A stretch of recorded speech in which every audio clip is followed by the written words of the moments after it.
प्रिय छात्र छात्राओं, शनिवार नमस्कार।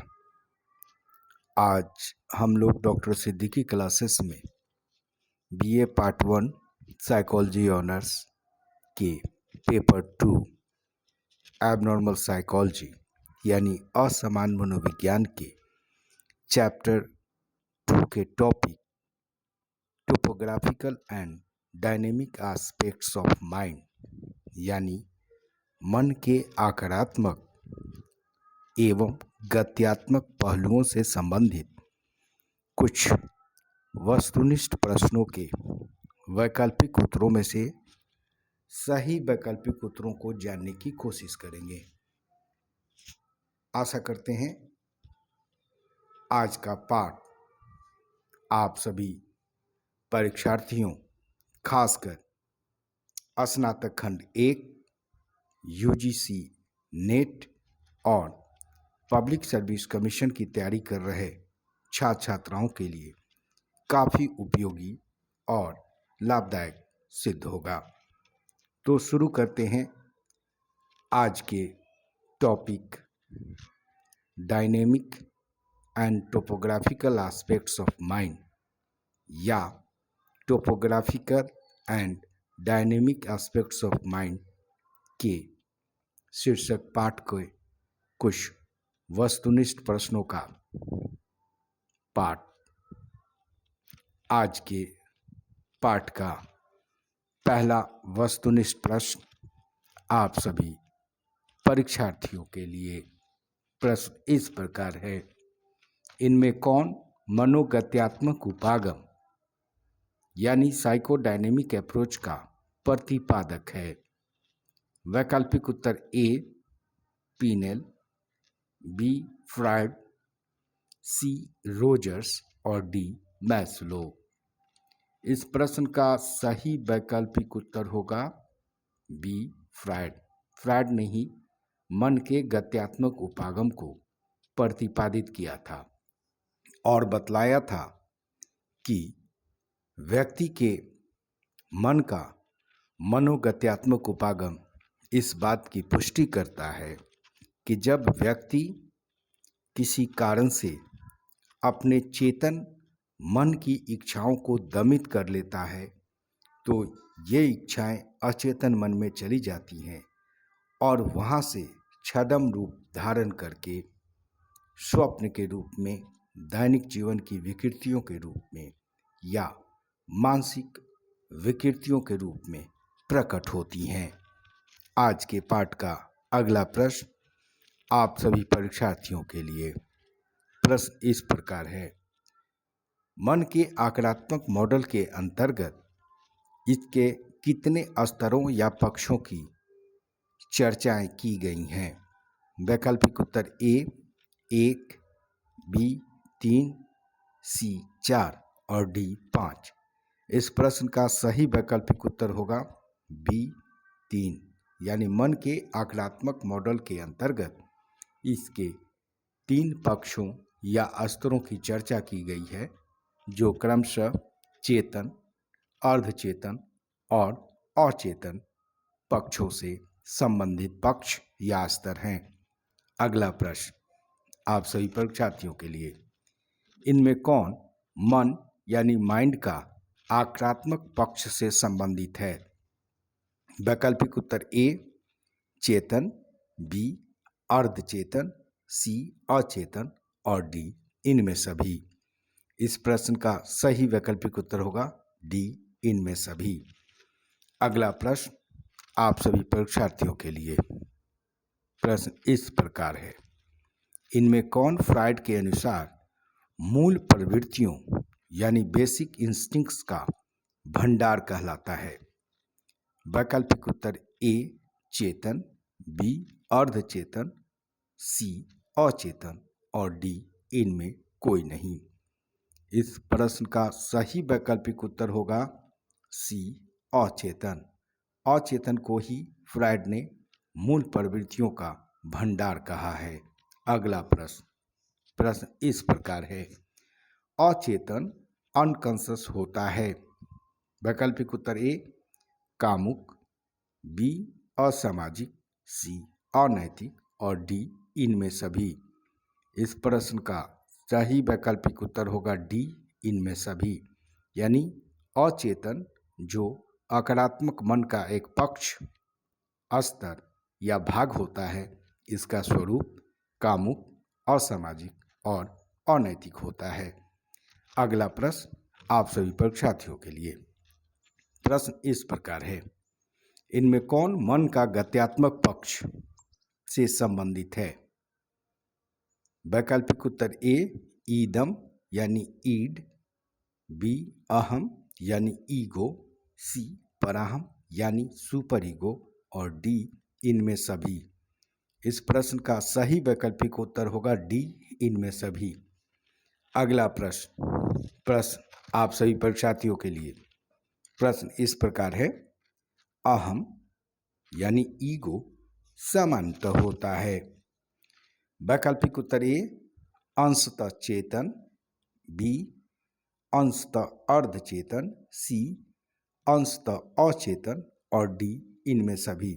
इस प्रश्न का सही वैकल्पिक उत्तर होगा डी इनमें सभी, यानी ईगो या अहम जो मन का एक गत्यात्मक पक्ष है, इसका स्वरूप अंशतः चेतन, अंशतः अर्धचेतन और अंशतः अचेतन स्वरूप से संबंधित होता है।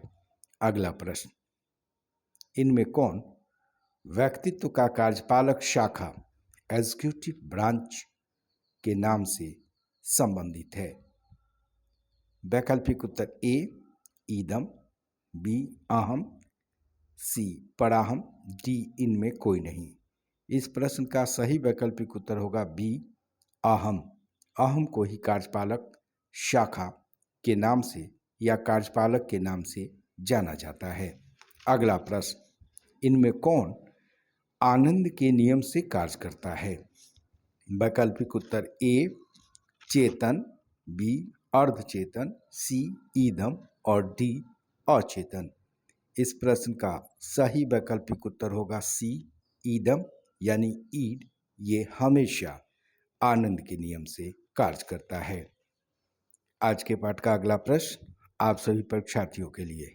यह प्रश्न भी परीक्षा के दृष्टिकोण से काफी महत्वपूर्ण है। प्रश्न इस प्रकार है, व्यक्तित्व का नैतिक कमांडर इनमें से कौन है? वैकल्पिक उत्तर ए ईदम, बी अहम, सी पराहम और डी लिबिडो।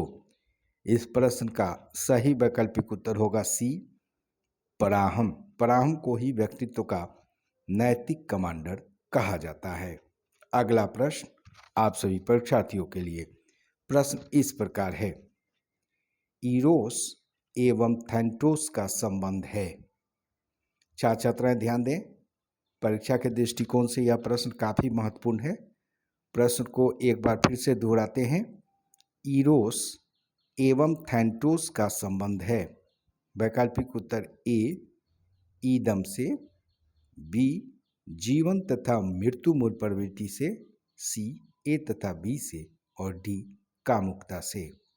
इस प्रश्न का सही वैकल्पिक उत्तर होगा सी ए तथा बी से, यानी इरोस और थैंटोस का संबंध ईड से ईदम से होता है।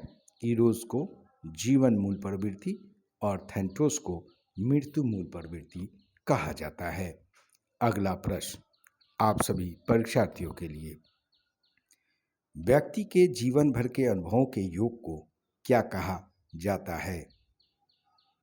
प्रश्न को एक बार फिर से दोहराते हैं आप सभी परीक्षार्थियों के लिए, व्यक्ति के जीवन भर के अनुभवों के योग को क्या कहा जाता है?